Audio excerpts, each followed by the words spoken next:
vídeo de hoje eu vou explicar para vocês quais são os procedimentos, as regras que o banco tem que seguir para iniciar um processo de busca e apreensão em desfavor de um proprietário de um veículo que está com as parcelas inadimplentes, ou seja, que está com financiamento em atraso. São 3 os requisitos exigidos pela lei para que o banco inicie um processo de busca e apreensão em desfavor de uma pessoa que realizou um financiamento e se encontra com as parcelas deste financiamento em atraso. E eu vou explicar cada um desses requisitos aqui para vocês de forma bem simples e clara, então não é necessário que você tenha conhecimento jurídico para compreender cada um desses requisitos e entender como que funciona o procedimento da busca e apreensão. Meu nome é Cláudio Gonçalves, sou advogado especialista em direito bancário, atuo na área de recuperação de veículos que foram apreendidos com parcelas em atraso e com contratos de revisional de veículos.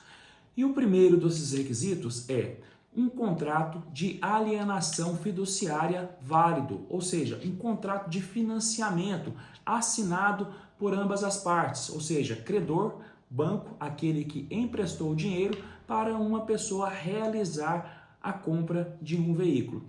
E esse contrato deve estar registrado junto ao Detran. Como que se dá esse registro? É o conhecido inclusão de gravame. Essa inclusão de gravame ela é feita no momento em que o veículo é financiado e muitas pessoas nem tomam conhecimento dessa inclusão de gravame, pois o banco que está realizando o financiamento já toma todas essas providências e realiza essa inclusão. E as taxas da inclusão de gravame são distribuídas no financiamento. Entretanto, quando a pessoa quita esse veículo, ela tem que fazer a retirada desse gravame e vai pagar uma taxa para o Detran, que é a taxa de retirada da inclusão do gravame. Esse gravame fica vinculado ao veículo desde o início do financiamento, quando se realiza o financiamento, até a quitação do financiamento. E ela é retirada mediante o pagamento da taxa. Segundo requisito, que o contrato de alienação fiduciária se encontre em débito, ou seja, a pessoa que realizou o financiamento deixou de pagar as parcelas. Lembrando que o banco pode realizar a apreensão desse veículo, pode solicitar a apreensão do veículo a partir da primeira parcela em atraso. E o terceiro e mais importante requisito desse vídeo é a comunicação da mora, que se não for feita da forma como a lei determina, é possível, e se esse veículo for apreendido, é possível recuperar esse veículo, mesmo que ele esteja com as parcelas em atraso. E eu vou explicar para vocês aqui de forma detalhada o que é a comunicação da mora. Mas antes disso, deixe seu like no vídeo e compartilhe esse vídeo com alguém, algum amigo que possivelmente esteja aí com o veículo financiado e esteja com as parcelas desse veículo em atraso, para que essa pessoa possa compreender quais são os procedimentos da busca e apreensão. Mas afinal, o que é mora?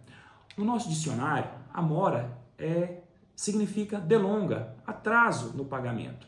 Já no termo jurídico, significa o descumprimento de uma relação contratual comercial, ou seja, a pessoa simplesmente deixou de cumprir o contrato de financiamento, deixou de pagar o financiamento daquele veículo. E eu vou explicar para vocês aqui de forma detalhada o que é de fato essa comunicação da mora.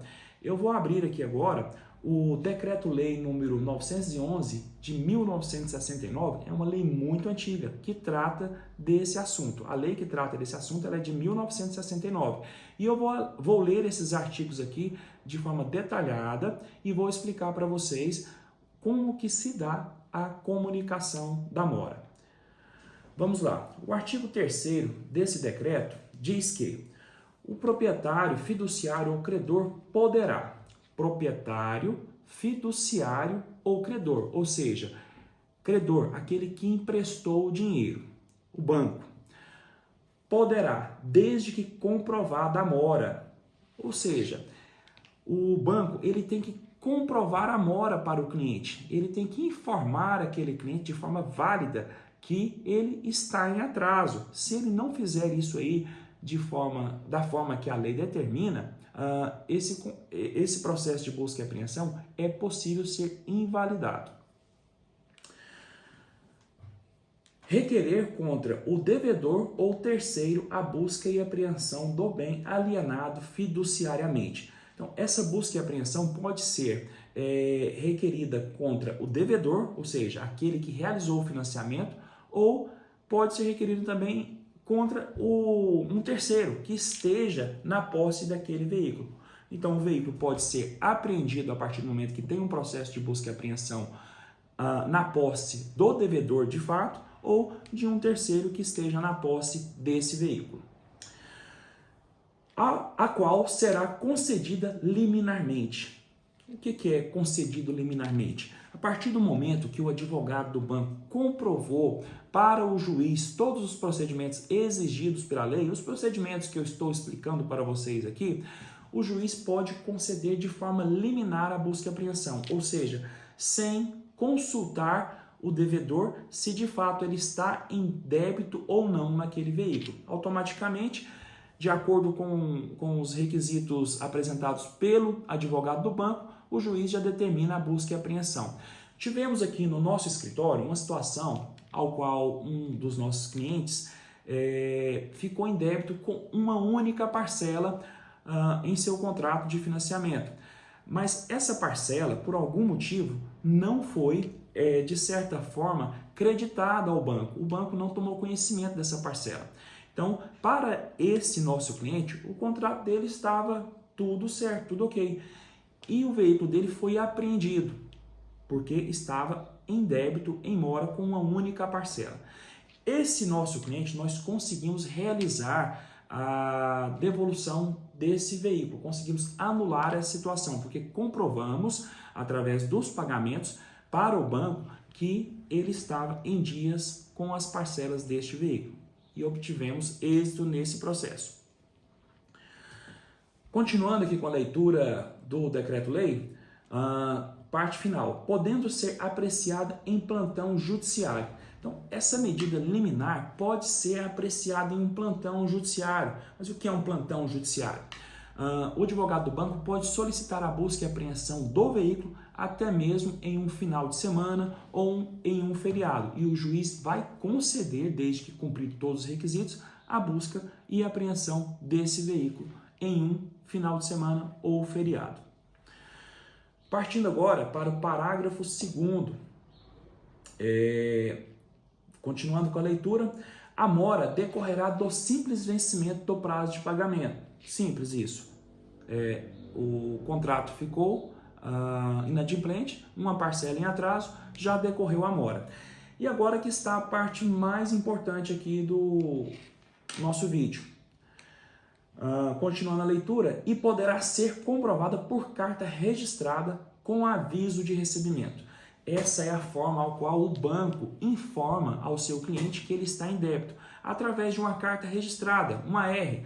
A R, para quem não sabe, é um serviço prestado pelos Correios, onde o Correio vai notificar a pessoa e essa pessoa, assinando ali ou não, vai voltar um aviso de recebimento para os Correios, para o banco, no caso, que solicitou essa notificação, e o banco se utilizará desse aviso de recebimento para iniciar o processo de busca e apreensão.